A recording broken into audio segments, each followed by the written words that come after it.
And we're live. How's it, guys? Sorry we're a little bit late this evening. Both Brian and myself had some scheduling conflicts, but mostly on my side. And Gideon started with us intro music. Hey, I'm working on the intro music. Was that you beeping or was that me? I don't know. It's probably me, and I got to apologize. My shit's not going to stop beeping at all. Okay, well. Since we're on this topic, so good evening to everyone. We'll do just a quick intro, which is basically Brian and I just acting as if we haven't been catching up backstage, which we haven't for the reasons that I got in late. But it's a very, very interesting topic tonight, and it's one I think of Brian's favorite topics because this is something that I can really kind of. Do you mind if I interrogate you on this a little bit this eevening? Well, you're going to have to. You're going to have to, because you're going to have to do a little bit of stage setting here. Yeah.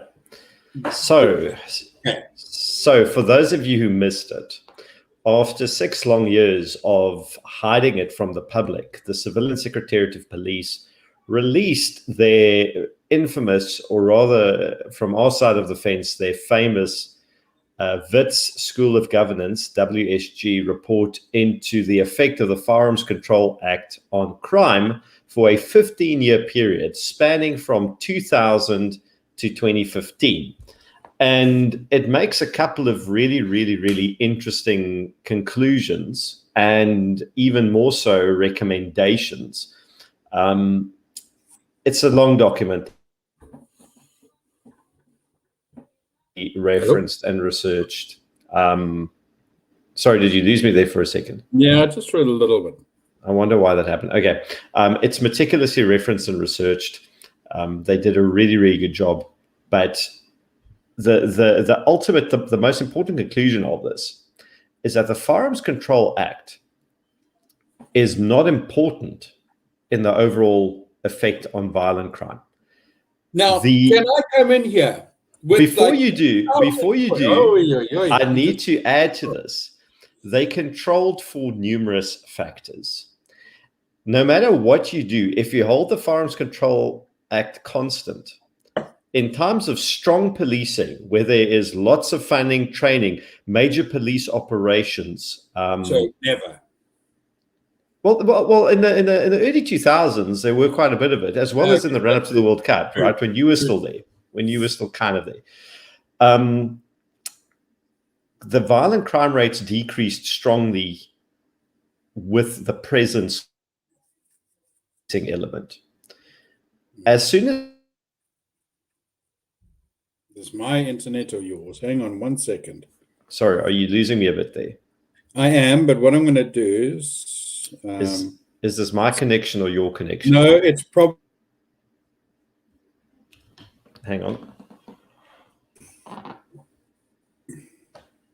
Sorry, I'm hoping this will be better. I've just disconnected my VPN. Okay. If you can hear me, just give me a thumbs up in the comments. Otherwise, it may have been my connection that have clutched out here for reasons I don't quite understand. Okay. Apparently, it's you, not me. Hello? Are we back?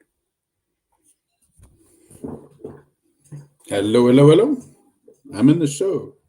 Gideon, say something. Oh, I don't know. Is anybody still out there? So I'm still here, I'm assuming, because I can see myself. And James says it's better now that Gideon's gone. I'll have to let him know. Thanks, James. Rick says the audio is good.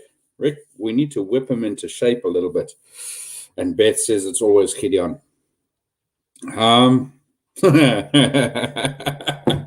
well, hopefully he'll be back with us soon.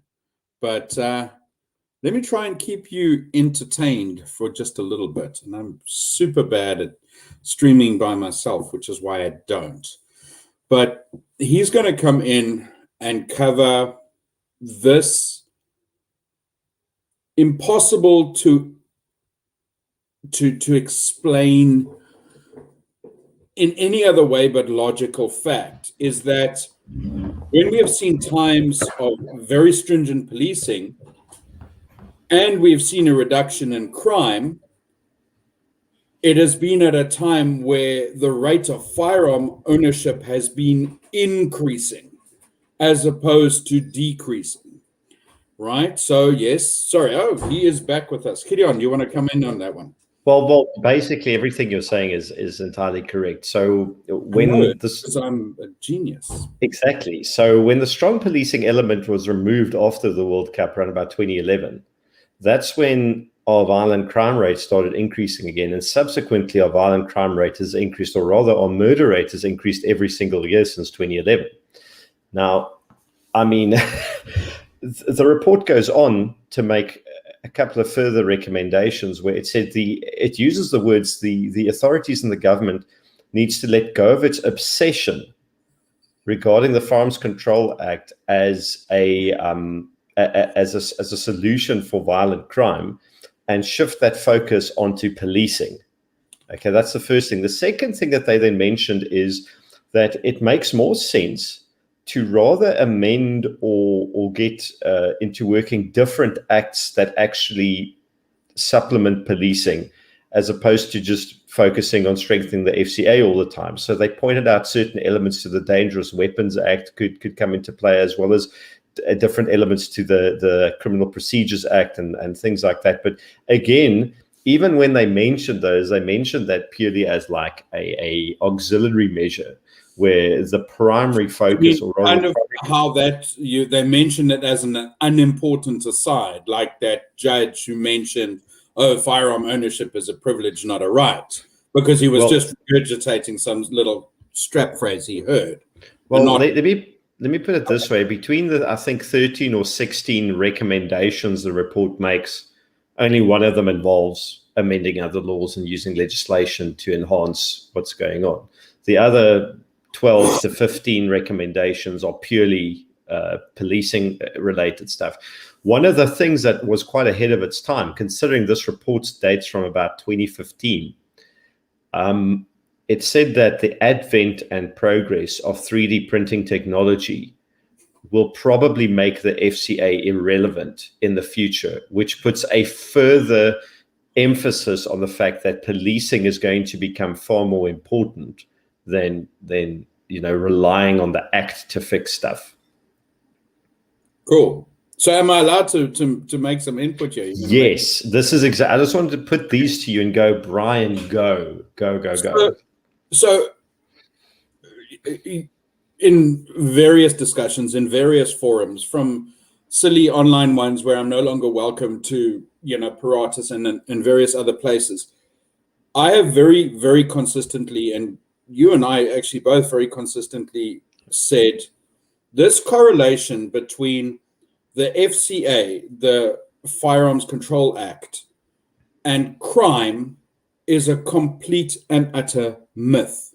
Yeah. The act in and of itself is an administrative act designed to regulate the ownership, disposal, processes, procedures, storage, training mechanisms of legally owned firearms. It has got sweet blue Foxtrot Alpha to do with crime. The only way the FCA impacts crime is by increasing criminals because of administrative process. Right. Adding to that, by the way. Yes. You never just let me finish, did you? When the report spoke about strengthening the FCA, they actually cautioned against it. They picked an interesting angle, but it is broadly applicable, as I said, because the general age of firearm license holders was becoming older, according to their data. Any further restrictions to make the FCA more onerous could in fact infringe upon the human right to security that these people hold. Therefore, they recommend against making the Firearms Control Act stricter or making the processes more complicated and onerous. So again, not having it at all. But yes. Yeah. So let's come back to a more simpler analogy. And Renier, I'm not swearing because it's not Friday, it's Wednesday. And I'm not drinking because I still have to go to the gym and train just now. But coming back to the concept, this analogy, I think, is very accurate and it's very illustrative. Expecting the Firearms Control Act to do anything about something like murder, which by and large is not committed with firearms anyway. So that's somewhat of a misnomer of a crime. But let's call them.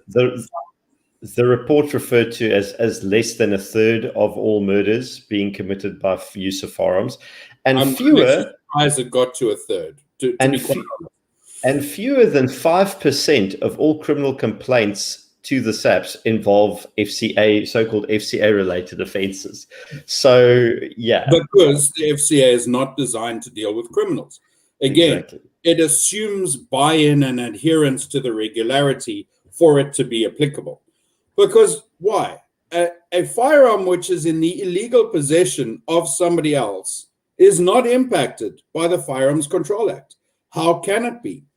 For those, and I see we have some progressives or self-claimed progressives in our chat box here, but let's try and make this super clear for you. Okay, expecting the Firearms Control Act to address crime is like expecting the registration of motor vehicles regulations to address motor vehicles used during an escape from a bank robbery. One has absolutely nothing to do with the other.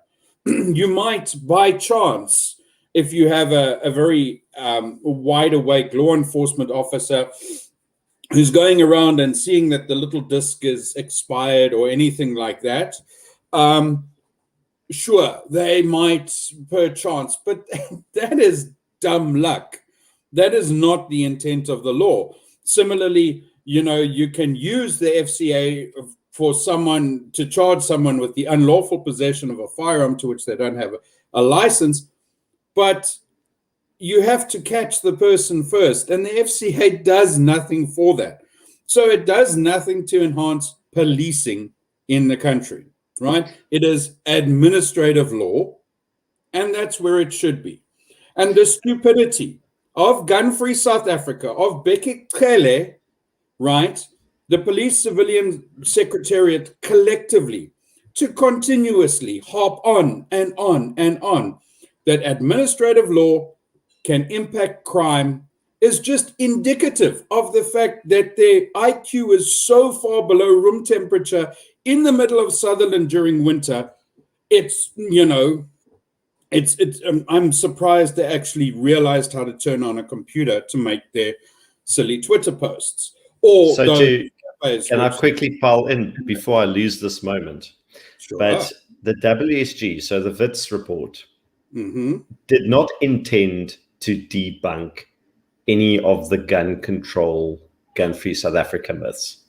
It very clearly stated its purpose, but it accidentally debunked one of their biggest ones, the ones that Franskrin here then debunked at the DA Firearm Summit with the Institute of Race Relations Research and Data as well, by stating that when you control for all the factors, the only reason that so-called gun crime came down after the implementation of the FCA, again, was only solely due to strong policing operations, because they took a look at the proportions of violent crime being committed by use of firearms and how that level changed within those crimes as the crime rates came down. And they made an interesting finding that they say, even though with the strong policing, overall violent crime overall reduced, the proportion of firearms being used in those crimes hardly changed. So let's say in 30% of murders, firearms were used to perpetrate those. That means even though we had a declining murder rate from 2004 to 2011, that 30% proportion where firearms are used hardly ever changed. And they say that what made that finding specifically significant is murder is one of those crimes where weapon substitution really comes into play. So strictly speaking, if the FCA was going to be effective, which it wasn't, but for the argument's sake, if it was going to be effective, then you would have seen a much higher level of weapon substitution happening, which didn't occur. Equally, they divided the crimes into two separate. I think they were where firearms were like selective and where so-called firearm dependent crimes, which you as a former policeman may not entirely agree with the terminology. But a firearm dependent crime, for example, to put in layman's terms, was a crime that's very difficult to commit without access to, again, like something like a truck hijacking, for example, or stuff like that. And they said what's even more interesting is that is directly correlated with the level and strength of policing and policing operations, because in those crimes, the proportions of firearm use didn't change at all.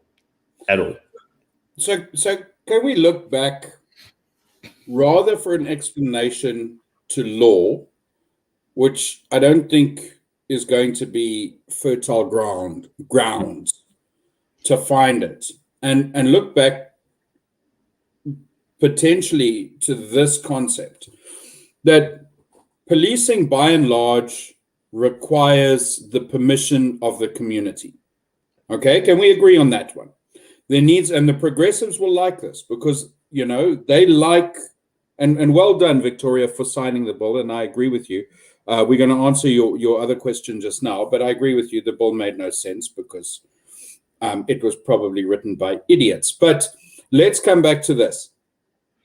Policing must occur with the buy-in, the agreement, the support of the community, the permission of the community in which it polices. The consent. Yes. Now, well, not 100% consent, but permission. Anyway, let's not get too deep. Right. What we need to then look at is, was there a larger willingness to buy into policing during those early 2000s? And then again, during the World Cup time period, I think there was a slight trend variation change in some of the interceding years.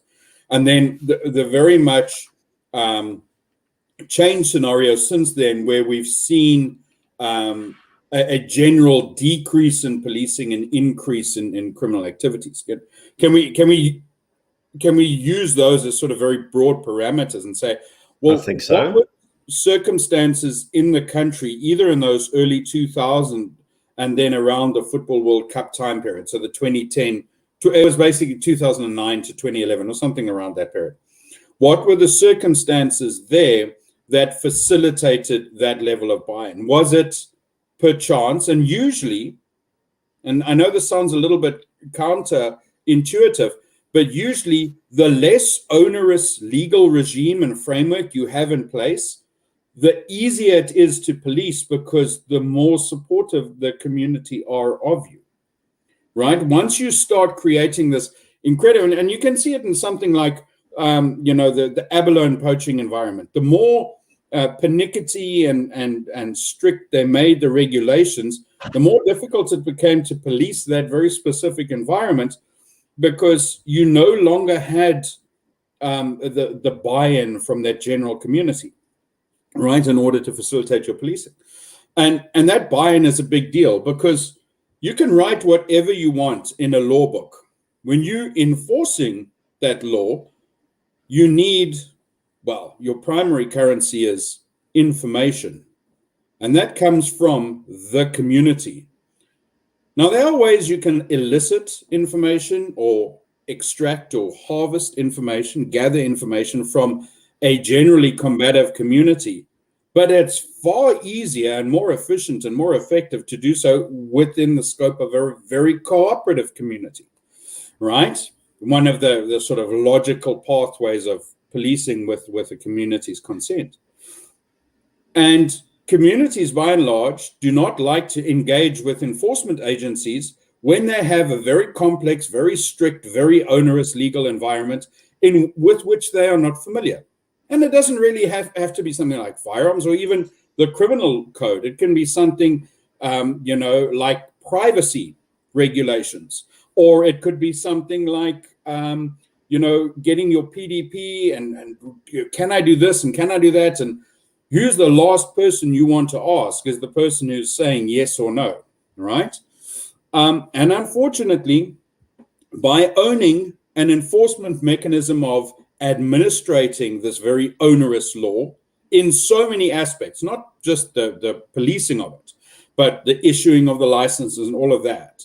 And because SAPS is by and large utterly useless and completely incompetent at administration, they created this massive gap within the public. Now it extends beyond just firearms again, as I said. But can we say that there was a better environment, early 2000s, less restrictive legal frameworks, and then something else? It could have been the Football World Cup. I don't think it was. I think there was some other element to it, but it could well have been that. Well, it wasn't the Football World Cup specifically. There was a ramp up in SAP's resources and operations in the run up to the Football World Cup. Well, and to be fair, right, it wasn't so much a ramp up. Let's be very brutally honest. It was a reorganization and redistribution. Yeah. The police, even within the scope of the so-called enhanced budgets of the Football World Cup time period, still needed to face reality that there was a huge amount of loss incurred before they even saw the budgets. You know, all of the stuff that went into lining the pockets of all of the various ministers and funding all those gravy trains things before it got to the police. Okay, so in essence, there was a focus of policing onto areas in high visibility, and there was a focus of policing into areas impacted by the event and the run up to the event. But that was assets taken away from other communities, right? So again, it was kind of back to, well, okay, the communities are dealing with the less restrictive regime because the restrictive regime was redeployed to elsewhere. And that redeployment wasn't sustainable. No, because and that is evident in 2011 the trend reversed, and it reversed in a hard way. And sorry, can I just answer one question very quickly? Because you made a statement that I want to refute. It says that the police only recruit unqualified people. When I went through basic training, I had 7 people on my intake of 400 with advanced degrees, including one with a PhD. So you might want to rethink that one. The police don't only take unqualified people. They take some very highly qualified people as well. The issue with the police is inherently bad management. Incredibly terrible management. And a complete capturing of the policing system by politically motivated thugs. And that ties into the next point. So this report, as bombshell as it is, and it really shouldn't be a bombshell report because it is common sense that is being spoken in there. None of it, not a single point in there is remotely controversial. It's only controversial if you're a complete anti-gun fanatic who firmly believes, without being able to be, shaken or removed from that the sole cause for all the violent ills in society are firearms. And I think I may have dropped off the line again. I have no idea. Well, you're coming in and out. I don't know if you can still hear me. I can still hear you. Okay. No, I dropped. Where did I drop off? Where did I drop off? No, you just had a very small kind of dip in your conversation there. Okay, no, what I was saying is unless you're a fanatic, an anti-gun fanatic that believe that the gun is the sole causal factor of all social ills and violence, this report is nothing new. So the reason why it was buried for 6 years, why they refused to release it to the public until they were threatened with high court action, meaningful high court action from numerous organizations and individuals. In 2018, I just want to circle back to something that this underlines. In 2018, the National Commissioner, and everyone who's watching the stream likely knows this, although if you don't know it, I'm about to inform you of it.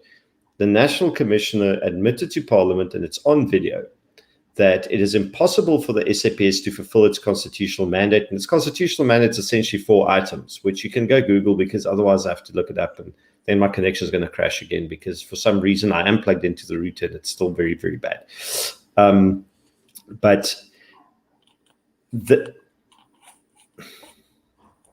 You're still there. Don't worry. Yeah. Do you want to try putting off your video and just doing voice? Let me try and WhatsApp him, shall we? Yeah. Every time I freeze, it's not you, it's me. Yeah, I know. So this. Do you want to try putting off your video and putting a voice for a while? Can you hear me? Of course we can hear you. Yeah, all right. It's just my connection in general seems to be dicking around tonight. I don't know if it's the weather down here in the Cape or what it is, but okay, let me try this again. So, are you still there? Okay, I'm almost paranoid. Okay. That by the time they admitted that, and by the way, guys, I am on an Ethernet cable. I am plugged into the router directly, so there's nothing more I can do. That indicates to me that there was a problem in the SAPS for some time already. Mm-hmm. You know, Kekla Setola isn't going to go out to Parliament and say, "Listen, we are."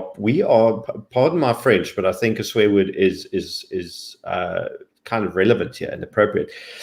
He can't go out to Parliament and admit that the SAPS is a complete clusterfuck without that problem being manifest for a very long time. I'd say since 2011 at least. Probably the run up to that rot being, you know, much longer, but that it really became untenable from 2011 onwards. Now, a month after he made that announcement, Parliament announced 3 consecutive years of SAPS budget cuts that would amount to 19%, 19 billion rand of the previous SAPS budget. However, last year, they claimed they had a 1% budget cut because they released something like 6 billion rands worth of emergency funding.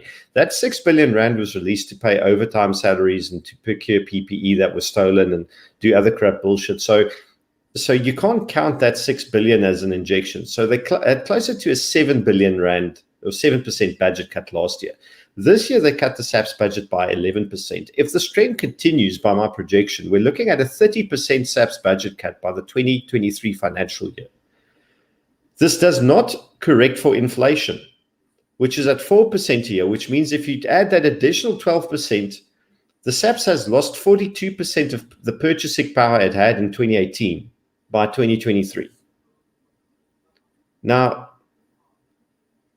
I'm not remotely connected enough to know what the implications of that will be. They already spoke of that they'd have to get rid of 30,000 uniformed officers with the previous budget cut regime. Now, I don't even know how that's going to quite work, but the reality is, folks, is that you're not going to see strong policing in this country or effective policing or working policing when your police officer doesn't have ink in their pens. They don't have fuel in the bucky. In fact, they don't even have a bucky. They might not have a bulletproof, they might not have ammo for their service pistol, and they haven't been paid a market-related salary for at least 4 years. This cynical attempt at civilian disarmament under the FCA amendments is not just unjustifiable; it's unconscionable. What do you reckon, Brian? It's all of those things, but let's walk this back just a little bit, right? So we have some consistent elements into the decline of policing in South Africa, right? So management.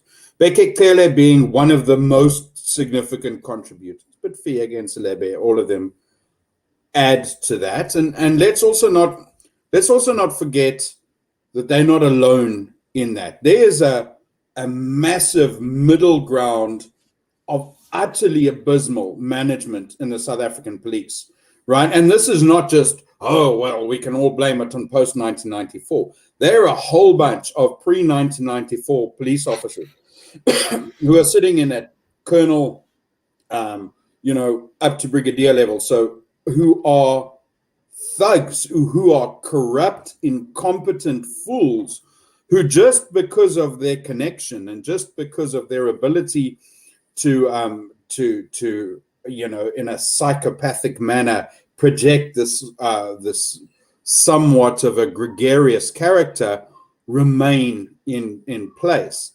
And that is a significant layer of incompetence to work through. Then we add on to that, another significant element of clerks who were, because of their, years of service and, loyalty to some of that management level, were then promoted in as junior officers. So they've never been a police officer. right? They've been a clerk or an admin personnel, and then, they get promoted to captain, and then they get given the task of leading police officers in conducting law enforcement operations which impact the public directly. So we have this hugely corrupt and incompetent top-level management, this very corrupt and utterly incompetent middle-level management with It sounds like they're working for Mango Airlines. Well, it gets better or worse. Sorry, I just had to shoehorn that in there as an ex-employee, so it's carried on. Sure, we're not ready to blast off yet. But now let's come back to the other add-on, and then you have these little ego trips of certain key role players. Skele, again, I'm picking on him only because he's an utterly distasteful thug, and he deserves to be picked on. He creates these pointless entities within the police, such as the TRT.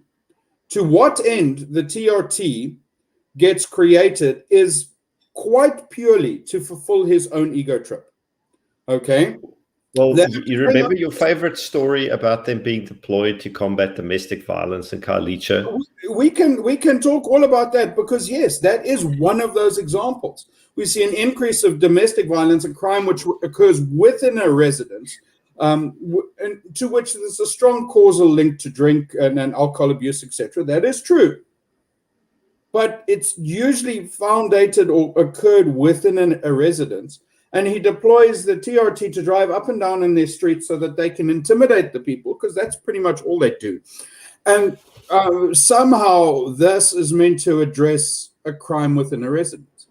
Now, there have been some very good questions which I want to come on, not just HVRs, but... no, well, HVRs makes a very good statement here. But we'll come back to that. Just, you keep on interrupting me. I'm losing my flow here. So when we come back to this creation, right, this Frankenstein of incompetence and ego and thuggery, what do we get left as an incentive from a training perspective, or a skills enhancement perspective, or just a pure and simple community relations perspective from those who want to police?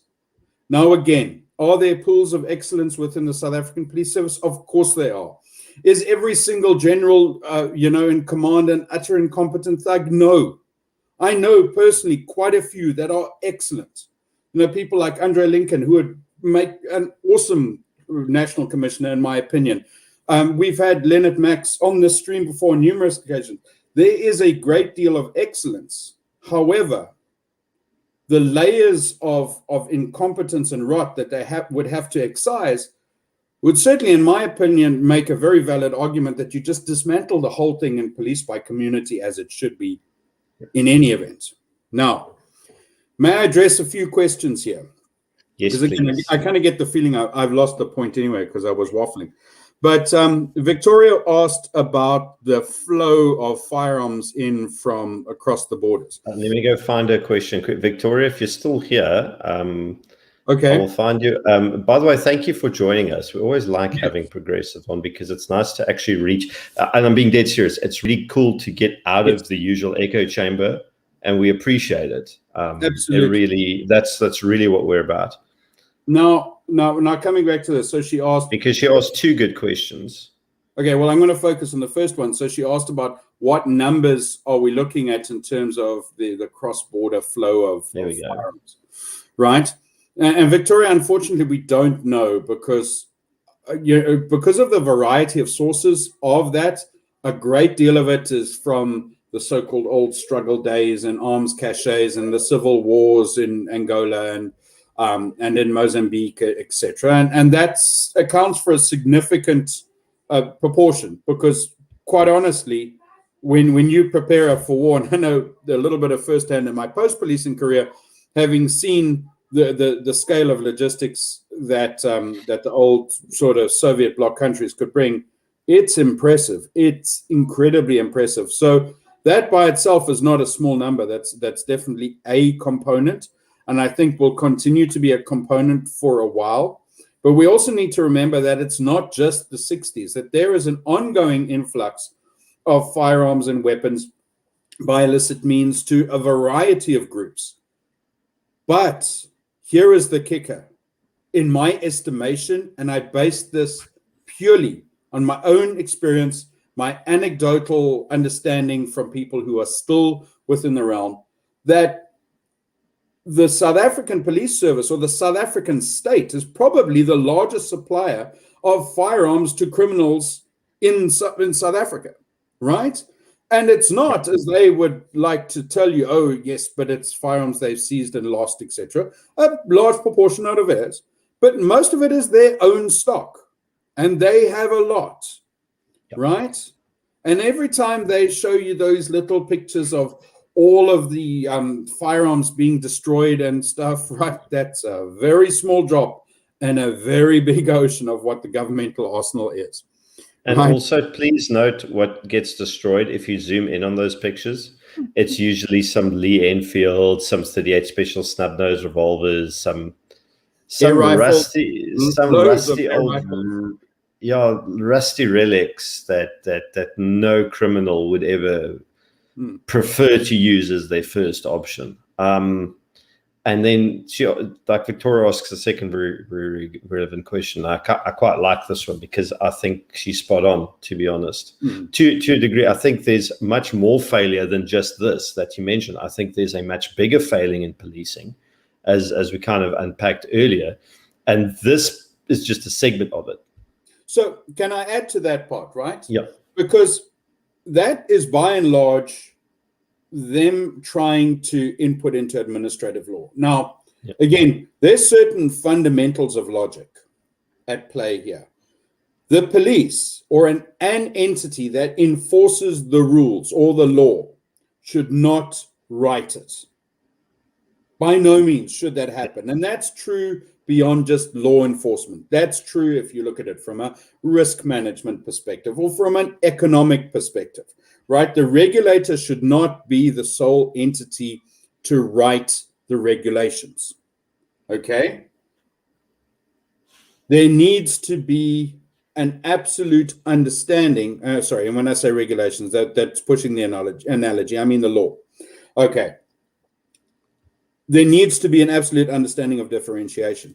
Now let's come back to, aside from the fact that they stepped over that basic premise of logic, the South African Police Service since its inception has failed consistently to be a competent administrative organization.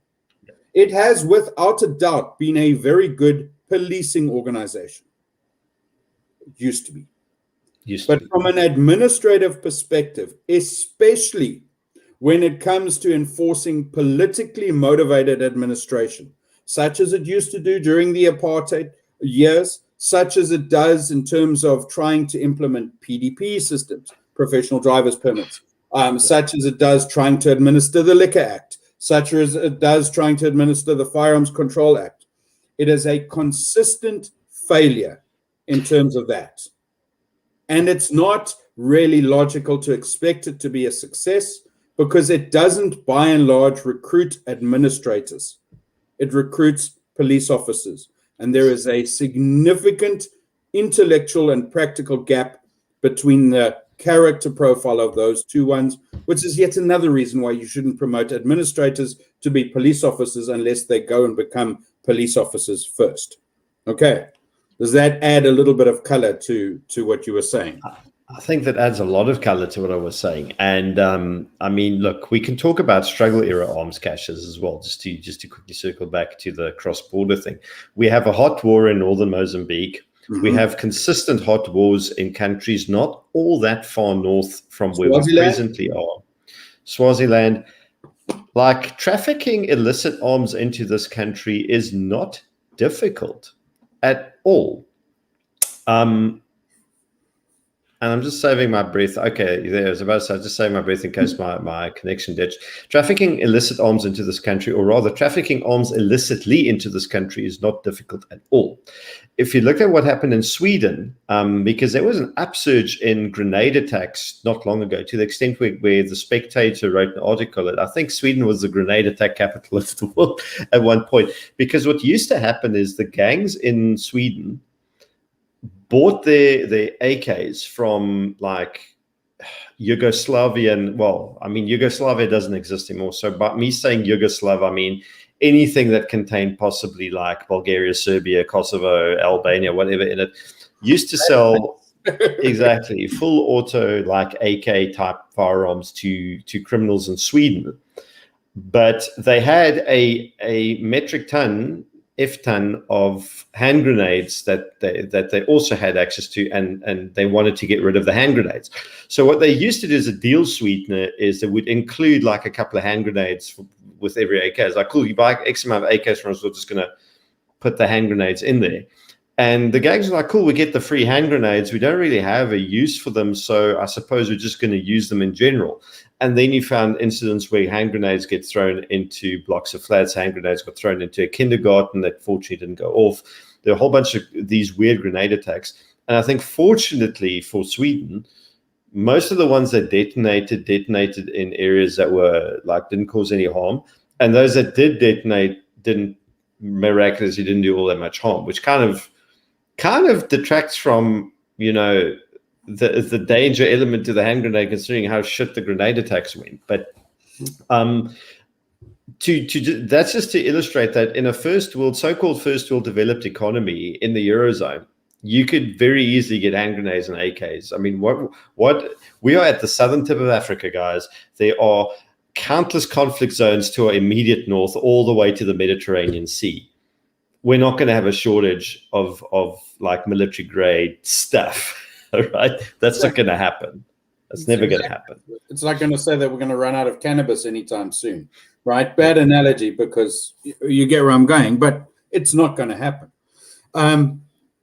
So just coming back to some other questions. So do you mind if we just do questions now? Because yeah, that's cool. I think we've kind of made the point, right? That we made the point. Strengthen your police. Don't write law. So Ivan, you got it. In my opinion, as an ex-policeman, at which point would you say it's justified for facility? So I should be the last person, or any policeman should be the last person you ask a legal question to. Okay, I just want to make that like super clear. Okay, if you want a legal answer, go to Max, go to Larry, Max Russell, right? Larry Marks, people like that. That's from whom you should obtain legal counsel. That being said, let me take a crack at it anyway. At which point is it justified for a civilian to act in self-defense against a police officer abusing his or her power? I'm adding the her in a roadblock. So, everyone, there is no legal, there's no legal measure for when a civilian should act against a police officer abusing their power. I'm assuming you are implying that when they should use a firearm to act in self-defense.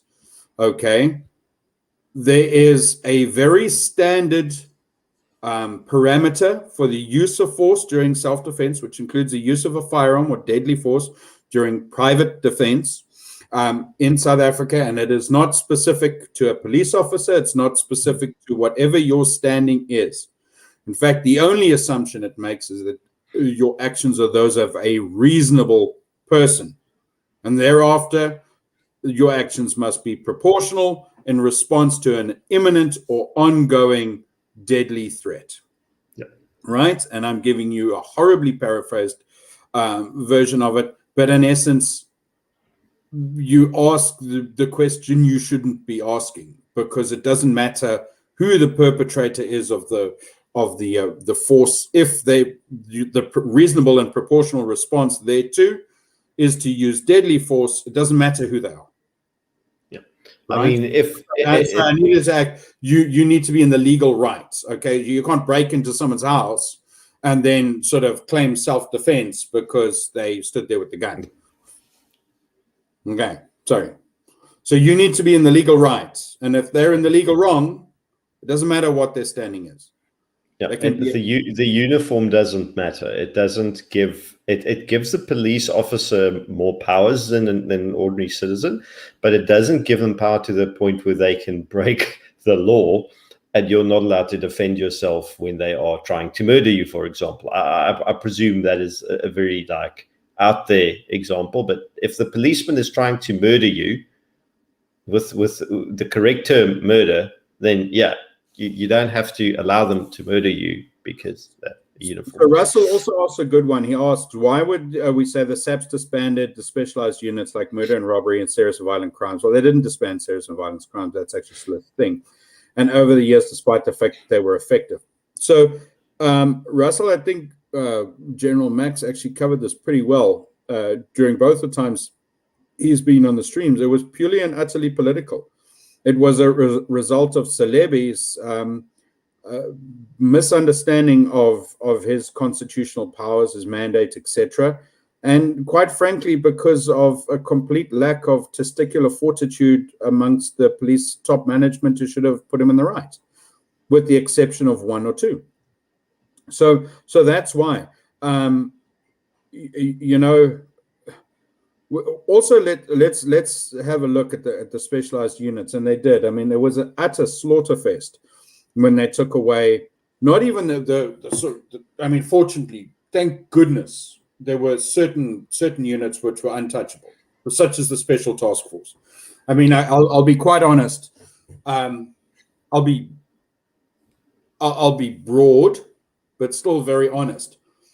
If it wasn't for the very, very few members of the Special Task Force, South Africa would be a very, very different place.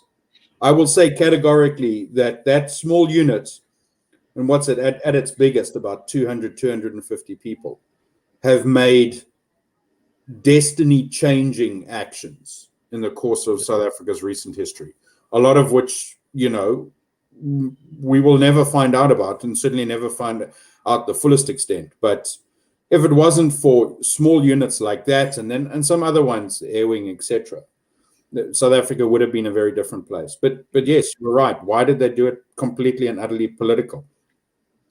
Yep. Is there any part of law enforcement who go after these illegal weapons and ammunition? That ties into the fact that there's no specialized unit that I'm aware of that is tasked with this. Well, here's the thing. Is there any part of law enforcement, the law enforcement environment, all of them, right? Because in terms of the Criminal Procedures Act, they are meant to act when someone is in possession of any item in an unlawful manner. And let's also get that straight. There's no such thing as an illegal firearm. You can possess it unlawfully or not. Is there a unit focused on going after that specifically? From an administrative perspective, that should be the DFO at every station, right? They should be the ones leading it. But they get tasked with administration, at which they are ill-equipped and ill-trained and work for an organization which is inherently bad at. So, they try and do administration badly and don't have time to do the rest. Maybe that's a stupid question, but how's it even possible that there are no heads rolling in the police department? Well, let's thank Kele, and let's thank the utterly abysmal presidents we've had, such as Zuma and Ramaphosa, who let thugs like Kele run that roost. Losing guns. Okay. Let's also be honest, right? Police and the military, etc., have been losing guns for years, and it's not just the South African police by any nature. But I think where we lead the way is having utterly corrupt thugs like Chris Prinsloo, who go out and sell the firearms, who make active criminal things. And there are a lot of good Prinsloo's, don't get me wrong. I mean, we know of one who drives a really cool truck very well, but Chris Prinsloo is not one of them. So I think just to add to this, if you look at the fact that the firearm permit system was essentially deactivated because of a lack of payment to the service provider, even though the funding for it was ring-fenced by Treasury, Tele still refused to pay the service provider. So again, this comes back to exactly the same reason as General Max pointed out, and as that you've just spoke about. It's becoming political. These are the reason why heads aren't rolling, because it isn't consequences, is because it's politically expedient for the incumbent, being the minister and his flunkies and his bootlickers and his sycophants and senior management at SAPS, to not take action for whatever reason. So Russell actually points out a good one about Cater Manners. Now, just for those who don't know, Cato Manor, Serious and Violent Crimes Investigative Unit, they were super shit hot. They were really good, but they were led by a very, very, very competent police officer, Johan Boysen. Okay, now Johan is unfortunately lost to the police. He's now working for a very big private security company, but this was, I hate the term super cop because that's somewhat of a bullshit phrase, but this was an excellent leader who had under his command very committed, very motivated detectives. And for me, as a former intelligence guy, it takes a lot to say good things about detectives because they're usually defective. I joke, I jest. But, why were they disbanded? Well, I think, Russell, the reason for that is because they started arresting a whole bunch of Zuma's good buddies. It's the same, by the way, just to answer Gerrit, the commandos disbandment was purely political. Absolutely. It was a purely political decision. And for sort of, they got away with it for very similar reasons, right? Spineless management by the SANDF. Utterly fucking spineless. By the way, Johan, as a co-director of Dear South Africa, use our platform, please, and I'll explain why. Specifically because it's not a petition. A petition, even if it has 10 billion, well, sorry, there aren't 10 billion people. Wow, I misspoke there. Holy moly, it's the whiskey I had before the stream. Even if it had 10 million signatures on it, would still be counted only as a single submission, right? If you go through DRSA, it's a public participation platform, which means that your input is emailed to the civilian secretariat that's the originator for the specific piece of legislation. But when you have your morning coffee, you take that 5 to 10 minutes, scroll through the ongoing campaigns, and just comment on all of them in that 5 minutes. And you will be an active citizen, and it'll cost you one morning with having your rusk and your coffee, because all those things are constitutionally recognized it's a constitutionally recognized public participation process.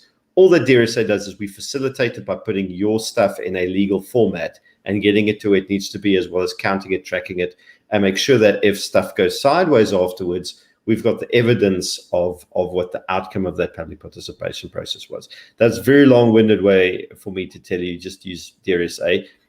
Feel free to sign all the other petitions. Do that as well, but just understand the differences and the limitations. That's all basically I want to tell people. And join GOSA. Join GOSA. Yeah, because they are definitely, from a lobbying perspective, doing an outstanding job. And also because, wassalamu alaikum, Ahmed. Assalamu alaikum. Shukran, Habibi. So coming back to that, also because GFSA absolutely hates GOSA. So that in and of itself should be like your best, most awesome incentive. So Beth asked, well, how do we stop the rot with SAPS? You disband it completely, right? Is there any fixing SAPS? No, and not in my opinion. And this is all you're going to get is my opinion. No, the rot in the South African police service is far too deep. It should be utterly and completely disbanded. And policing should occur at a provincial and municipal level. That is who should hold primacy in policing. In fact, if you want to do a really good job of policing, go and institute the sheriff system in South Africa, where you vote for your head of law enforcement in your town, in your municipality, in your community, right? And you budget them, and you allow them to appoint deputies, professionally trained, of course. And then what you can do is instill some small national level services for investigation, such as what we had with the Scorpions, which again, you should never have been disbanded, such as what we have with IPID, which any policeman is going to tell you they hate categorically, but in their hearts are going to tell you they cannot do without, because you absolutely have to have an authority over the police. And then you have a small sort of crowd combating / area stabilization unit from which you can train something like the task force, okay, because you don't want to lose that standard. And that's what you have: highly specialized national and then community policing, the way it should be, right? That is ultimately what police were meant to be is responsible to the community in which they live. That is to whom they should owe their loyalties, not to some jerk-off corrupt thug who likes hats and sits in Pretoria, but to the people who live next door to them and to the people whose children go to school with their children. That's how you fix policing. That's a beautiful summary, and that's exactly what I would have said. To answer Victoria's question quickly, we've got another 5 minutes left if my connection doesn't tag. I don't think the crazy of the 1990s was the problem. I think what happened, and people might disagree with me, but after 1994, a large segment of our society checked out of the concept of self-governance, or they never checked in the first place. So they deferred to big daddy government a whole bunch of very important decisions that frankly should never have been taken without additional referendums being had, and that should never have been taken without a massive stakeholder process, if not involving the entire adult population of the Republic, at least involving a significant proportion of the people that had a very much big stake and skin in that particular game. And because civil society did not directly hold their political leaders accountable at that period, because we were all, I presume, captured by the euphoria of the Rainbow Nation or some other feel-good bullshit, we never, as a society together, followed through. And that is really where a lot of the bad stuff came from, is yes, we have bad politicians, but we also dropped the ball by not doing something about it. I mean, it's easy to blame the ANC for being the animal it is, because it is a bad animal. But we as adult citizens didn't do our bit either. We were apathetic. We sit in our hands and go, oh, what can we do? And I get that to a degree. I understand where that comes from. But we can't have that excuse anymore. We need to become involved in our own governance. And if that means making the government irrelevant because it's created such a massive vacuum by the lack of service delivery, then, you know, that's a natural consequence, and so bloody be it. We can take maybe one or two more questions. Sorry, before me ranting. There was a good one here about why did the SAPS, well, the reservists weren't disbanded, but they lost over 80. They're still there, but they lost 80% of them. But Brian, you go. So here's what happened. The reservists imploded. The reservist system imploded. Not from an operational perspective. So there's still some reservists who work at stations. They're very committed, and they should attract your utter admiration that they will put up with all the bullshit from SAPS and do that for free, right? They are one of the most profound expressions of policing your community, okay, right? But you come back to, why are there no more reservists being recruited? Well, again, we covered that with General Max, is because of policy failures, because they made all the current serving reservists, some of them with as much as 20 years worth of service, go and redo aptitude tests. I'm sorry, that's utterly asinine. Where you ask someone who's proven by his ability to have performed in the role for 20 years to conduct an aptitude test to determine whether he or she is fit and capable of performing that role. That was the first thing. Then what they did was they took away the rank structure in the reservists from a promotional perspective.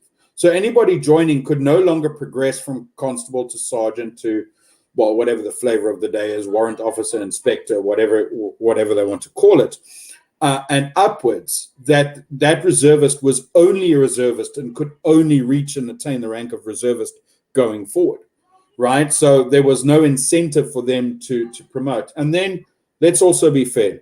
The reservists get treated like utter shit. If we look at the police's training budget being minimized to the point of barely producing somebody competent, the reservists sit at the arse end of that minimized budget, okay? So if you have a station shoot to do your yearly competency, unless you whine like the belt, your wife is the uniform branch commander, or you have some sort of leverage, right? Or you have, as in very few cases exist, an outstandingly good reservist coordinator, you don't train. What does that mean? That means you go and sit in a charge office. Do you honestly believe people are going to spend 16 hours a month minimum to go and sit and take dockets only when there's no incentive at all to be treated anything other than a clock for free. That's why it imploded. Okay. Last question, and that's actually a 10-second thing, but I presume the answer to this is no. I don't actually know what the community in blue concept is, to be honest. So Patrick, let's be clear. I'm not trying to advocate that each person becomes their own law enforcement officer. I do advocate each person becomes their own first responder, and there's a big freaking difference. Okay, you look after you and yours, right? But you don't go and try and enforce the law over them and theirs. There still needs to be a structure. What I'm saying is that structure needs to be beholden to the community in which it lives and serves. I don't want to be policed by someone from Pretoria if I'm living in Gordons Bay and their loyalties are to somebody else in Pretoria. I want that person to be loyal to me in Gordons Bay, to my municipal management in Gordons Bay, the city of Cape Town, in that respect. Do you get where I'm going? That's what should replace a national police force. National police forces are inevitably instruments of national policy, and national policy is not always good, and it's not always beneficial for the community. Policing is a community thing. Yeah. And on that bombshell, ladies, gentlemen, others, thank you very much for joining us for the Security Talk. Bryan and I will be back next week. The General is also joining us again in the next week or two. I don't know if we're going to have a guest next week or if it's just going to be you and I. We might get Arno here to come talk smack with us. Because there's been a lot of stuff being posted on South African gun groups that have to do with American statistics and how American confrontations go down and American pistolcraft, American this. And as an instructor myself, it irritates me because our context is not American.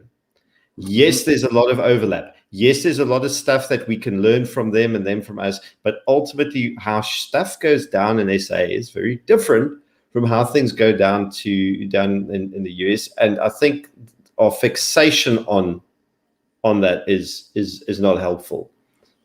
And also, can I just add on one little bit? There's no such thing as an average gunfight. That animal does not. Thank you.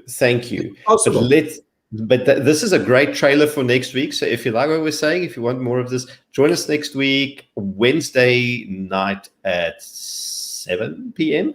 My connection will hopefully be better. Bryan, please stay on the line while I just sign this off. And everyone, thank you for joining us. See you next week. Well, I'll see you tomorrow with Hofo and Temba as the Black Gun Owners drop some bombshells. Same time, same place. Those are two awesome dudes. Yeah, very cool guys. But see you soon. Stay safe out there and have a